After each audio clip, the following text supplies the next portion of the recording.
19 का हम लोग प्रिंसिपल से मैनेजमेंट का पेपर कर रहे हैं। ग्रुप ए में आपका 1 मार्क करके 20 क्वेश्चन रहेगा, समझ रहे हैं। आइए देखते हैं हम लोग। 1 number, which famous management thinker was related with the development of theory X and theory Y. Theory X and theory Y को कौन डेवलप किया था? डोगलास जैमसेग्रेगर। ए नंबर, चलिए पढ़ाया गया था, लिखाया भी गया था। थ्योरी एक्स क्या था? डिसलाइक वर्क वाले लोगों के लिए था, और जो वर्क को करना पसंद कर रहा था उसके लिए थ्योरी वाई था। चलिए, और इस थ्योरी को कौन दिया था? Professor Douglas. चलो 2 number, which one show the management structure of an organisation. कौन बताया था कि मैनेजमेंट स्ट्रक्चर, समझ पा रहे हैं? मैनेजमेंट स्ट्रक्चर जो है एक ऑर्गेनाइजेशन का, विच one show the management, sorry, इसमें से कौन सा शो करता है मैनेजमेंट का, ऑर्गेनाइजेशन का मैनेजमेंट स्ट्रक्चर को कौन शो करता है? डिसीजन ट्री, क्या हायरार्की, कि सेटिस्फाइंग मॉडल, कि इंक्रीमेंटल मॉडल? डिसीजन ट्री, ऊपर से जो डिसीजन होगा उसी सिस्टम में काम होते जाएगा। ऊपर से जो डिसीजन होगा वही काम होता है। समझे क्या बोले कि नहीं समझे? करता है नीचे वाला, लेकिन डिसीजन ऊपर से ही आता है। चलिए next, what type of control is a budget. इसमें से कौन सा भैया कंट्रोल बजट का है, समझ पा रहे हैं? तो correct answer is financial. 4 number, which term is use to define the number of subordinates directly controlled by a management. सुनिएगा ध्यान से, कौन सा टर्म में डिफाइन किया गया कि the number of subordinates control by a manager. एक मैनेजर सारे नंबर ऑफ सबऑर्डिनेट को कंट्रोल करता है, ये कहाँ डिफाइन किया गया? इसको हम कहते हैं स्पैन ऑफ मैनेजमेंट। एक मैनेजर निचले सारे कर्मचारी को कंट्रोल कर लेगा, इसको हम कहते हैं स्पैन ऑफ मैनेजमेंट। चलिए आगे बढ़ते हैं। विच function of management converts dream into reality. कौन सा फंक्शन जो मैनेजमेंट का है ड्रीम को रियलिटी में कन्वर्ट कर देगा? प्लानिंग होगा, मोटिवेशन नहीं होगा, क्योंकि फंक्शन ऑफ मैनेजमेंट मोटिवेशन होता ही नहीं है, प्लानिंग होगा। करेक्ट आंसर रॉन्ग दिया है। The departmentation can be done by. Departmentation कौन करता है? सुन लीजिएगा ध्यान से, the departmentation can be done by. Function के हिसाब से डिपार्टमेंट होता है, ठीक है, प्रोडक्ट के हिसाब से होता है, प्रोसेस के डिपार्ट से हो, ऑल ऑफ दिस। फंक्शन के हिसाब से डिपार्टमेंट अलग हो सकता है, प्रोडक्ट के हिसाब से डिपार्टमेंट अलग हो सकता है, प्रोसेस के हिसाब से डिपार्टमेंट अलग हो सकता है। Correct answer is all of this. चलिए 7 number, ratio analysis is. Ratio analysis क्या भाई ट्रेडिशनल कंट्रोल टेक्निक है कि मॉडर्न कंट्रोल टेक्निक है? रेशियो एनालिसिस जो है ये मॉडर्न कंट्रोल टेक्निक है, आधुनिक ज़माना में आया है। चलिए, in Blake and Mouton's managerial grid model 19 means. 19 means का मतलब क्या होता है? सुनिएगा ध्यान से, country club. Correct answer is country club. और ये मोशंस पढ़ाएंगे हम, Blake and Mouton's managerial grid पढ़ाएंगे, समझ पा रहे हैं? तो डिटेल में समझाएंगे कि क्या है। चलिए 9 number, which of the following process influences staff. इसमें से कौन सा प्रोसेस स्टाफ को इन्फ्लुएंस करता है? समझ रहे हैं? लीडरशिप। लीडरशिप स्टाफ को इन्फ्लुएंस करेगा, उसको देख के प्रभावित हो जाइएगा, आप करना चाहेंगे। जैसे हम लोग किसी पर्सन से इंस्पायर्ड रहते हैं, उसके जैसा करना चाहते हैं, उसके जैसा बनना चाहते हैं, क्योंकि उसमें हमें लीडरशिप का क्वालिटी दिखता है। समझे? इसको हम कहते हैं लीडरशिप। क्या कहते हैं? समझे कि नहीं समझे? चलिए आगे बढ़ते हैं। Hierarchy of needs theory was introduced by. Hierarchy of needs को कौन लेके आया था? Abraham Maslow. उस दिन पढ़ा रहे थे ना, psychological needs, basic physiological needs, safety needs, उसके बाद क्या था? Steam needs, social needs. समझ रहे हैं? हाँ, फिजियोलॉजिकल नीड्स, फिजिकल नीड्स नहीं था भैया, फिजियोलॉजिकल, रोटी कपड़ा मकान। चलो आइए, number of levels of management है। कितना लेवल्स है भाई मैनेजमेंट का? 3, top, middle, lower. Top, middle, चलिए, unity of command is related to. Unity of command क्या चीज़ है? यूनिटी ऑफ कमांड माने order given by only one boss, superior to subordinate. Superior top level, subordinate निचले स्तर के कर्मचारी। B number. 13 number, which theory assume that people are naturally lazy and will avoid work. Theory x. Theory x का work लोग, employ लोग ऐसा होता है, लेजी होता है, काम को नहीं करना चाहता है, जिसको हम लोग साधारण भाषा में कहते हैं निकम्मा। समझे? काम नहीं करना, पैसा बहुत चाहिए बाकी लोग को, जीवन में नहीं आएगा पैसा। Theory X. चलो आगे बढ़ते हैं। चलो 14 number, controlling is directly related to, controlling directly किससे संबंधित है? प्लानिंग से। 15 number, the first step of management process, management का पहला स्टेप क्या है भैया? ऑर्गेनाइजिंग है कि प्लानिंग है? Planning. 16 number, dash is a process of stimulating people to achieve desired goal, motivation, motivation देते हैं ताकि लोग काम करने के लिए प्रेरित हो जाए। समझ रहे? 15 का कितना नंबर? सॉरी 16 का D number. 17, the behavioural approach to management give emphasis on, सुनिएगा ध्यान से, behavioural approach to management give emphasis on. सुनिए, बिहेवियरल अप्रोच अच्छा होगा मैनेजमेंट में तो ज़्यादा प्रभाव किस पे होगा? वर्कर पे। वर्कर लोग बढ़िया फील करेगा ना, ठीक है, ढंग से होता है, समझे? चलो, मैनेजमेंट इज क्या है? Art and science, D number, combination of art science profession, ठीक है, प्रोफेशन भी है।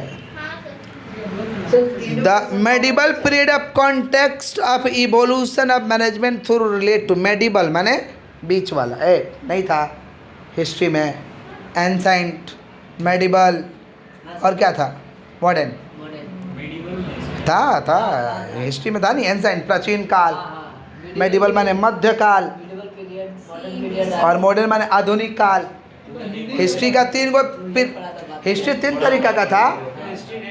हिस्ट्री कोई बात नहीं है, इंग्लिश मीडियम के बच्चे लोग को ये नसीब हुआ होगा, भोजपुरी मीडियम के बच्चे तो ऐसे पढ़ेंगे, प्राचीन काल, मध्यकाल, आधुनिक काल। चलो बट इंग्लिश मीडियम के बच्चे को एंसाइंट, मेडिबल, मॉडर्न। अच्छा देखो, हम भी उसी मीडियम से थे, प्राचीन काल वाला से तो बाद में पता चल गया पढ़ा के, ओ एंसाइंट, प्राचीन काल। आइए हाँ, तब the medieval period in the context of evolution, मध्यकालीन समय पूछा गया है, प्री 1400 के पहले, 1400 के पहले। चलो, द अथॉरिटी मीन्स, अथॉरिटी का मतलब क्या होता है? Power to take the decision, power to take the decision, बोला पावर टू डेलीगेशन नहीं, B number, D number, power to take the decision. चलो डी नंबर हो भूल दिए छे। Group B, Hawthorne experiment are related to, ये कौन सा रिलेशन था भाई? सुनो, हॉथॉर्न एक्सपेरिमेंट जो था ये ह्यूमन रिलेशन अप्रोच पे ये एक्सपेरिमेंट किया गया था, ह्यूमन का रिलेशन पे, ह्यूमन का, समझ पा रहे हैं कि नहीं समझ रहे? Human relation approach, human relation approach क्या कहता है? थोड़ा सुन लीजिए 2 लाइन। ह्यूमन रिलेशन अप्रोच कहता है कि आप किसी के बारे में बढ़िया सोचेंगे तो वो भी आपके बारे में बढ़िया सोचेगा। समझ रहे हैं? आप बढ़िया सोचेंगे तो आपके बारे में बढ़िया, एक्सेप्शनल केस में होता है वो नहीं सोचेगा, बट आप सोचेंगे अच्छा तो वो लोग भी आपके बारे में अच्छे सोचेंगे। नहीं समझे कि नहीं समझे? बुद्धि में जा रहा, क्या बोल रहे हैं? जा रहा है, समझे? तो ह्यूमन रिलेशन अप्रोच यही बोला था। और 6 सेंस है। अरे बाबा देखना ना, किसी के बारे में आप सोचिएगा तो वो भी आपके बारे में सोच रहा है, सोच रहा, समझे? कभी कभी झगड़ा हो जाता है तो हम लोग उसको सोचते हैं मारने का, वो भी सोच रहा है, वो भी तुमको सोच रहा है कैसे मारना है, उसका भी दिमाग में खटक रहा है। ऐसा बात नहीं है, तुम्हारा दिमाग में खटक रहा है तो उसका भी खटक रहा है। यही था हॉथॉर्न एक्सपेरिमेंट। नहीं समझा? समझा क्या बोले कि नहीं समझे? तो इसीलिए अपने एम्प्लॉई जो भी काम कर रहा है, वर्कर है, जो भी एम्प्लॉई काम कर रहा है आपके ऑर्गेनाइजेशन में, उनके बारे में हमेशा अच्छा सोचिए ताकि ऑर्गेनाइजेशन के बारे में वो अच्छा सोचेंगे। नहीं तो आप सोच लोगे खराब ना तो बस तो ऑर्गेनाइजेशन का वाट लग जाएगा। जैसे हमारी मासी अभी भी छोड़ के चली गई तो हम लोग अभी भी अच्छा सोच रहे हैं, समझ रहे हैं? अब लेकिन नहीं आएगी तो हम लोग क्या करेंगे? किसी को ज़बरदस्ती तो बांध के काम नहीं करवाया जाएगा, समझे? चलो चलिए, प्लानिंग शुड बी, प्लानिंग क्या होना चाहिए? Accurate, precise, proper, all of these. Forecasting refers to, forecasting का मतलब क्या होता है भाई? फोरकास्टिंग, सुनो रुकिए ना भाई, forecasting the analysis of past event, नहीं, the interference of the probability event, calculation of profit. देखो ध्यान से, पास्ट इवेंट के हिसाब, पास्ट इवेंट के आधार पे हम फोरकास्टिंग तो करते हैं, लेकिन पास्ट इवेंट को ज़्यादा हम लोग एनालिसिस नहीं करते हैं, समझे। तीनों में से कोई नहीं है। फोरकास्टिंग माने भविष्य का आंकना, समझे, भविष्य के बारे में आंकना। और पास्ट हम लोग एक्सपीरियंस कर ले लेते कि ऐसा गलती नहीं करना है, ऐसा गलती नहीं करना, समझे। करेक्ट आंसर डी होगा भाई। 4 number, recruitment, selection and placement are the main function. किसका फंक्शन है? स्टाफिंग का। स्टाफिंग का मेन फंक्शन है। रिक्रूटमेंट, लोगों को बताओ काम है हमारे पास, आ जाइएगा। Selection, choosing the best candidate, जो बढ़िया होगा उसको चूज करेंगे। और प्लेसमेंट मैंने, ठीक है, ये सब काम करिए, लीजिए स्टार्ट करिए, है ऑक्यूपाई द जॉब पोजीशन। चलो हाँ, next, the leader takes decision in consultation with his her subordinates, mention the style of leadership. सुन लो, लीडरशिप का स्टाइल अलग अलग होता है। सुना, लीडरशिप का 3 गो स्टाइल है। सुन रहे भैया? ओ भैया सुन रहे हैं? देख कर रहे, क्वेश्चन है, देख लिया, अब मेरे को देखिए। सुनिए, लीडरशिप का स्टाइल अलग अलग है। पहला ऑटोक्रेटिक। कौन सा? अपने डिसीजन ले लेंगे, किसी से पूछताछ नहीं करेंगे, ऑटोक्रेटिक, समझे। डेमोक्रेटिक, सबसे राय मशवरा बूझ सूझ के करेंगे, इसको डेमोक्रेटिक, इसको हम क्या कहते हैं। और एक होता है फ्रीडियन, छोड़ दिया आप ही लोग पे, जैसे आप लोगों को समझ आ रहा करिए, गड़बड़ होगा तो समझ जाइएगा। फ्रीडियन छोड़ दिया आप लोग, नहीं समझे। 3 गो स्टाइल है लीडरशिप। तो ये बोला दूसरा से लोगों से पूछ के समझ के नहीं है, क्या है, डेमोक्रेटिक है क्या ऑटोक्रेटिक है? डेमोक्रेटिक। चलो, लीडरशिप का स्टाइल 3 होता है, याद रखेगा ना, ऑटोक्रेटिक, डेमोक्रेटिक, फ्रीडियन। चलो आगे बढ़ते हैं। Among the following which reason cannot be accepted as a reason in favour of universality of management. सुनोगे ध्यान से, बोला जा रहा कि among the following which reason cannot be accept in reason in favour of universality of management. सुनिएगा ध्यान से, मैनेजमेंट तो यूनिवर्सल एप्लीकेशन है मैनेजमेंट का, लेकिन कहाँ पे सब जगह अप्लाई नहीं होगा। जब अलग ऑब्जेक्टिव होगा, डिफरेंस ऑब्जेक्टिव पे एक ही चीज़ कैसे अप्लाई कर दोगे? एक ऑब्जेक्टिव रहेगा तब ना, नहीं समझे। एक मैनेजमेंट एक ऑब्जेक्टिव पे लगेगा तो यूनिवर्सल एप्लीकेशन, और डिफरेंस ऑब्जेक्टिव पे देखो मैनेजमेंट कहाँ लगेगा? नहीं लगेगा। Correct answer C number. 6 का C. Management is an art, sorry क्या है?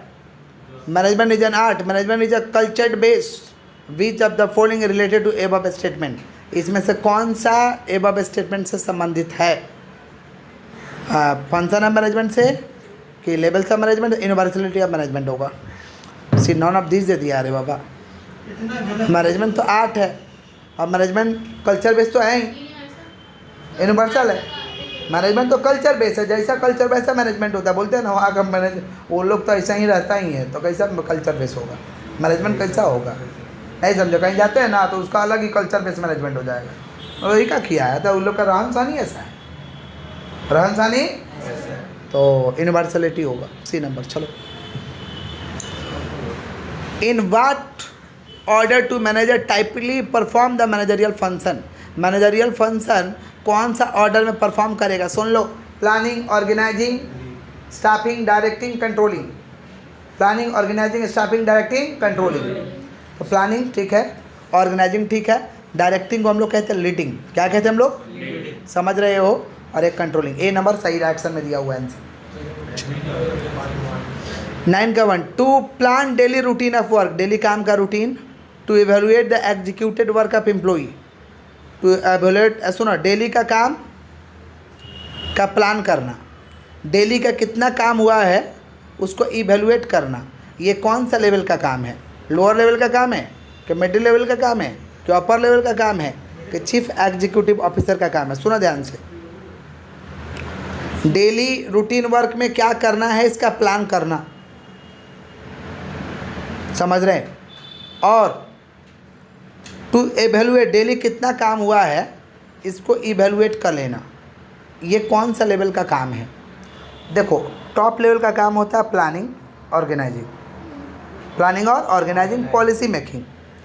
मिडिल लेवल का एक काम होता है स्टाफिंग। लोअर लेवल का काम होता है directing and controlling.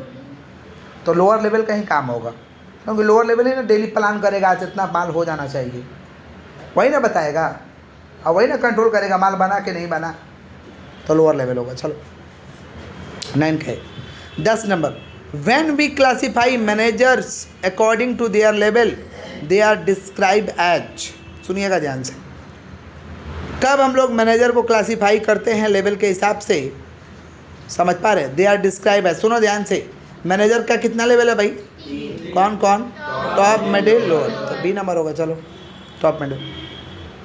Carat and stick policy है, पहले गाजर दिखाएंगे फिर पीछे से डंडा मार देंगे, ऐसे समझा, पहले गाजर फिर सटाक, ऐसे समझे, carrot and stick, carrot and होता नहीं है, जैसे बकरा को हलाल करने के लिए पहले दे दो चना उना कुछ खाने के लिए, फिर काट दो छबाक, समझे, खाने में बीजी तले छबाक हो गया, तो वैसे ही इंसान को गाजर फिर दे दो डंडा, नहीं समझे।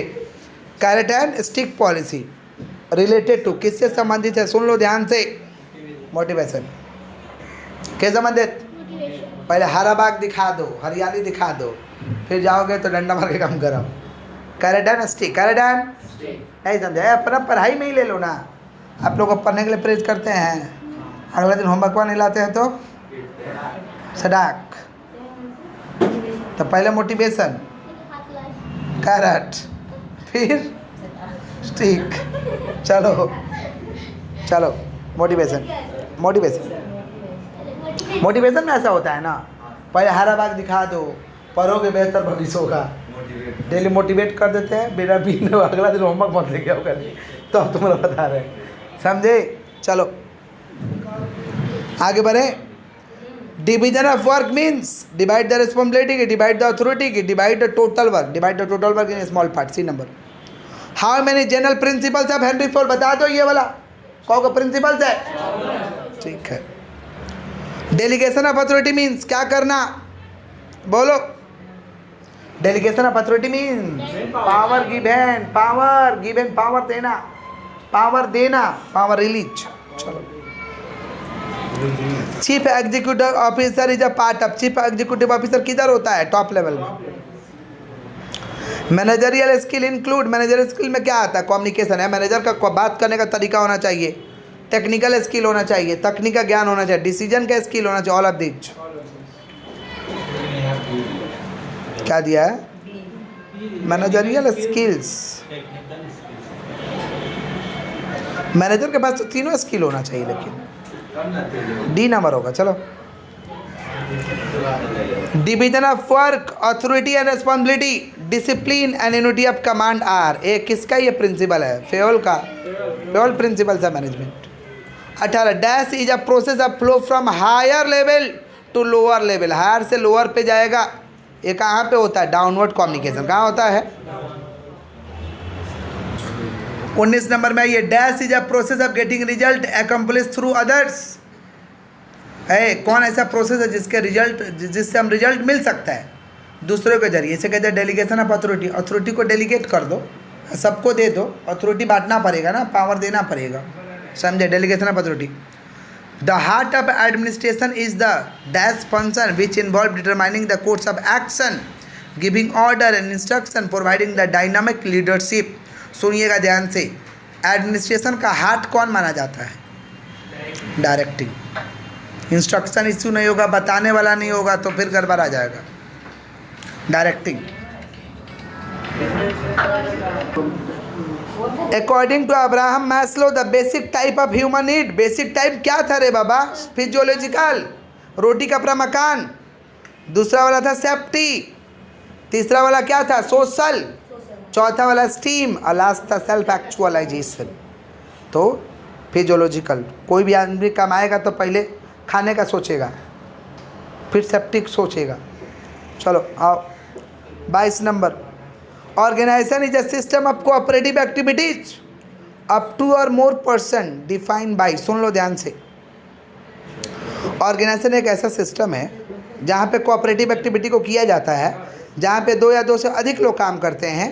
इस चीज़ को कौन डिफाइन किया था, नाम याद रखना पड़ेगा, इस डेफिनेशन को दिया था चेस्टर बेमड, चलो नेक्स्ट, ए नंबर होगा 22 का। 23 नंबर में आओ। Dash is the process of using the resources and personnel of a firm in an orderly way to achieve the objective of long term goal of the organisation. सुन लो, long term goal of the organisation कौन सा ऐसा process है जिसके जरिए long term goal achieve हो जाएगा? ऑर्गेनाइजिंग, काम को सिस्टम में ला दो, पाइपलाइन बना दो। Correct answer is organising. चलो 24 नंबर।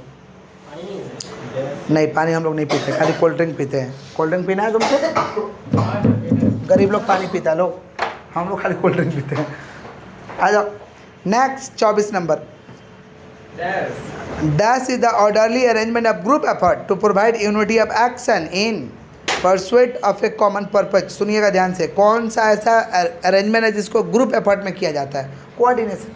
कोऑर्डिनेशन में सब चीज़ का तालमेल ठीक से होना चाहिए। और ग्रुप एफर्ट, मान लीजिए यहाँ मशीन है तो यहाँ मटेरियल और मैन होना चाहिए, वहाँ उसका आउटपुट रखने वाला होना चाहिए, तो कम्बिनेशन ठीक है, ठीक से काम होगा। जैसे अभी कम्बिनेशन ठीक है तभी ना पढ़ाई हो रहा। इधर बोर्ड, इधर हम, इधर आप लोग। अब मान लीजिए आप लोग रहते हैं 2 कोस दूर, कब्रिस्तान में आप लोग रहते हैं, ठीक है, कब्रिस्तान में हम रहते हैं इधर, अब बोर्ड रहता है स्कूल के पास। पढ़ाई कैसे होता है रे बाबा? पढ़ाई होता है, कोऑर्डिनेशन नहीं हो रहा है, ग्रुप एफर्ट चाहिए, समझे? चलो 24 का है। हाँ 25 number. Managerial grid theory of leadership was develop by. Managerial grid theory of leadership, इस थ्योरी ऑफ लीडरशिप को कौन डेवलप किया था? रॉबर्ट ब्लैक और जेन मोशन। चलो A number. The first and last step of planning है। फर्स्ट स्टेप ऑफ प्लानिंग क्या है रे बाबा? फर्स्ट स्टेप ऑफ प्लानिंग क्या है? सुना, फर्स्ट स्टेप था analysis of opportunity, setting of objective, फिर identification of different alternative, evaluation, selection, implement, follow up. तो लास्ट स्टेप तो फॉलो अप है। लास्ट स्टेप क्या है भाई? फॉलो अप है। समझ पा रहे हैं क्या बोल रहे हैं?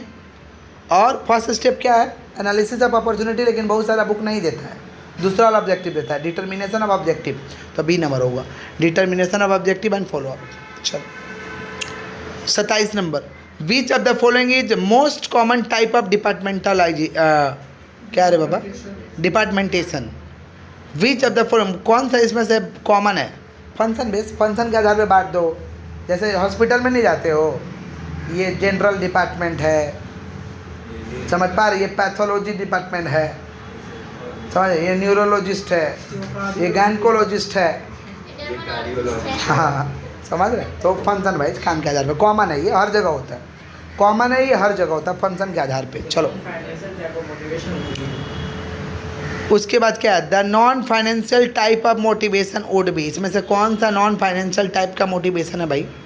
इनकरेजमेंट है कि फ्रीडम है कि रिकॉग्निशन है कि ऑल ऑफ दीज है? तीनों है। इसमें रुपया कहाँ होता है? नॉन फाइनेंशियल, रुपया से संबंधित नहीं, समझे? इनकरेजमेंट, फ्रीडम, आज़ादी का बात कर देना। जैसे नेताजी सुभाष चंद्र बोस लोगों को मोटिवेट करते थे, रुपया देने के लिए मोटिवेट करते थे, बोलते थे तुम मुझे खून दो मैं तुम्हें आज़ादी दूंगा, आज़ादी के लिए करते थे, तो रुपया नहीं था। अच्छा उसके बाद क्या है बाबा? और क्या क्या है? Territory base. टेरिटरी बेस का मतलब ये एरिया तुम्हारा, लड़ो, ये घर छीन लिया जाएगा, कब्जा, नहीं समझा? लड़े हम लोग 3 गो घर कब्जा करेंगे, तुम ले लेना, तुम ले लेना, कब्जा वाला लड़ाई, टेरिटरी बेस। आओ कितना रिकॉग्निशन बेस, मैनेजर बना देंगे, नहीं समझे? टीम लीडर बना देंगे, HR बना देंगे तुमको, समझे? दरबान बना देंगे तुमको, रिकॉग्निशन। चलो ऑल ऑफ दिस।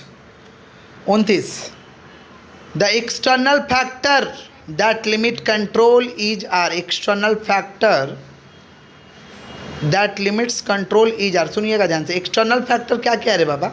जो कंट्रोल कर भी सकते हैं और नहीं भी कर सकते हैं। गवर्नमेंट का पॉलिसी कंट्रोल हो भी सकता, नहीं हो सकता है। मार्केट चेंजेस कंट्रोल हो भी सकता, नहीं, economic changes, all of this. चलो 29 का डी।